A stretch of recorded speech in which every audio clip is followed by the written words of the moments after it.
श्री कृष्ण गोविंदे हरे मुरारी, हे नाथ नारायण वासुदेवा। हरे कृष्णा। आज मैं आपको खटतीला एगारस माता की कहानी सुनाने जा रही हूँ। प्रेम से बोलिए एगारस माता की जय हो, विष्णु भगवान की जय हो। एक बार एक बुढ़िया माई ने एगारस का व्रत रखा। बड़े ही भक्ति भाव से पूजा अर्चना करी। उन्हें वृद्ध अवस्था में क्या बाधा थी, वह तो अपने पुत्र पौत्रों की सुख सुविधा के लिए व्रत रखा था। वह दिन भर तो मन को कठोर करके अपने प्यास को रोके रहीं और दिन में ब्राह्मणों को मिट्टी के पात्र में भरकर पानी और ऋतु फल दान दिया। कोना भर भर के चीनी और दही वितरण किया। उन्हें गर्मी के कारण बहुत बेचैनी हो रही थी। इस कारण वह बहुत देर तक पानी में पड़ी रहीं, मुंह धोती रहीं। तब कहीं थोड़ा बहुत धैर्य बंध पाया। धूप तो तेज पड़ ही रहा था, इस कारण बार बार मुख सूख रहा था। बहुत बेचैनी हो रही थी। एक तो बुढ़ापा और दूसरा यह भयंकर गर्मी। वृद्ध अवस्था में स्थिति तो कुछ दूसरे ही प्रकार की होती है। जैसे तैसे हाथ पैर धोकर के दिन कट पाया। अब पहाड़ सी रात सामने थी।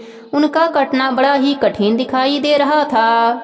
खटिया पर पड़े पड़े शांति नहीं मिल रही थी। वे बार बार करवट बदल रही थीं। एक बार वह बाहर जाती और भीतर आती। उन्हें घर के अंदर शांति नहीं मिल रही थी। वे खटिया पर पड़ी पड़ी एगारस माता का स्मरण करती रहीं। वे कहती रहीं, हे माता, आप मेरी लाज रखना। आप मुझे शक्ति देना जिससे मैं यह व्रत पूर्ण कर सकूं और यह पहाड़ सी रात शांति पूर्वक व्यतीत हो सके। प्यास के कारण बुढ़िया माई की बेचैनी बढ़ती ही जा रही थी। उन्होंने धैर्य रखने का बहुत प्रयास किया, किंतु सहनशीलता की सीमा टूट गई और वह एकदम घबरा कर चिल्ला उठी। बोले कि बचाओ बचाओ। अम्मा का चिल्लाना सुनकर परिवार भर के नर नारी, बच्चे, अड़ोसी पड़ोसी एकत्रित होकर बुढ़िया अम्मा के खटिया के समीप पहुंच गए। सबने पूछा कि अम्मा, आपको क्या हुआ? आप क्यों चिल्ला रही हैं? आप इस वृद्ध अवस्था में यह कठिन व्रत क्यों करती हैं? अम्मा जी, शक्ति से ही भक्ति होती है। थोड़ी देर में वह फिर बोली, मेरे प्राण निकल रहे हैं। मेरे छाती पर ठंडे पानी का घड़ा रख दो। अब नातियों ने दादी के छाती पर ठंडे पानी का पात्र रख दिया। तब उन्हें थोड़ा बहुत आराम मिला और थोड़ी देर के लिए उन्होंने अपनी आंखें बंद कर लिया। अब एगारस माता ने सोचा, यह बुढ़िया अम्मा तो बहुत कठोर हैं, जरा जाकर उनकी परीक्षा लेनी चाहिए। वे आधी रात को मुर्गा बनकर टेर लगाने लगीं। मुर्गा की आवाज सुनकर दादी अम्मा जल्दी से उठीं और बाहर जाकर आसमान की ओर देखा, किंतु आसमान में कहीं उन्हें प्रातःकालीन तारा नजर नहीं आया। वह सोचने लगीं, यह मुर्गा क्यों और कैसे बोल गया? उन्हें प्यास तो लगी रही थी। थोड़ा बहुत उनका मन भी विचलित हो गया। अंत में उन्होंने यह निश्चय कर लिया कि मैं व्रत को पूर्ण करके ही छोड़ूंगी, चाहे भले ही मेरे प्राण क्यों न निकल जाएं। यह सोचकर फिर खटिया पर शिथिल होकर लेट गईं। थोड़ी देर में एगारस माता ने उनका फिर से परीक्षा लेनी चाहिए। एक छोटी सी बालिका एक गिलास में शरबत लेकर उनके सिरहाने आकर खड़ी हो गई और जोर से बोली, दादी अम्मा, सवेरा हो गया है, आप हाथ मुंह धोकर शरबत को पी लीजिए। पहले तो शरबत का गिलास देखकर उनका मन मचल उठा, किंतु अचानक व्रत का स्मरण हो आया और उन्होंने सोचा कि मैं किसी भी प्रकार से अभी शरबत नहीं पी सकती हूँ और वे शांति पूर्वक अपने खटिया पर लेट गईं। फिर थोड़ी ही देर में उन्हें ऐसा लगा जैसे किसी ने उन्हें पानी के कुएं में पलट दिया हो। वह बड़ी देर तक हाथ पैर चलाती रहीं, किंतु उन्होंने अपने मुंह में एक बूंद भी पानी जाने नहीं दिया।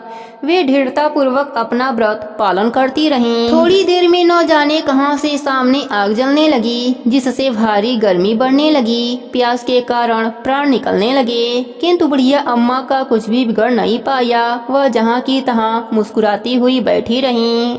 थोड़ी ही देर में बाहर प्रकाश दिखाई देने लगा। ऐसा लगा जैसे सवेरा हो गया हो। बुढ़िया अम्मा ने जब बाहर निकलकर देखा तो समझ गईं, अभी सवेरा होने में 3-4 घंटे की देरी है। यह जानकर भी वह शांति पूर्वक इधर उधर घूमने लगीं। फिर एगारस माता यह बात अच्छी तरह से समझ गईं कि यह बुढ़िया किसी भी प्रकार से अपने व्रत से टस से मस नहीं हो सकती है। वे उनके सत्य व्रत को अच्छी तरह से समझ गई थीं। अब सवेरा होते ही बुढ़िया अम्मा ने स्नान किया, विष्णु भगवान की पूजा पाठ करी, एकादशी व्रत की कथा सुनी, तुलसी माता की कथा सुनी, ब्राह्मणों को दक्षिणा देकर भोजन कराया। तब कहीं उन्होंने व्रत का पारण करके जल ग्रहण किया। फिर अम्मा ने स्वयं भोजन किया। उस श्रेष्ठ व्रत के प्रभाव से बुढ़िया अम्मा की आयु में वृद्धि हो गई। उनका घर परिवार हरा भरा हो गया। अब उनको अभाव न रहा।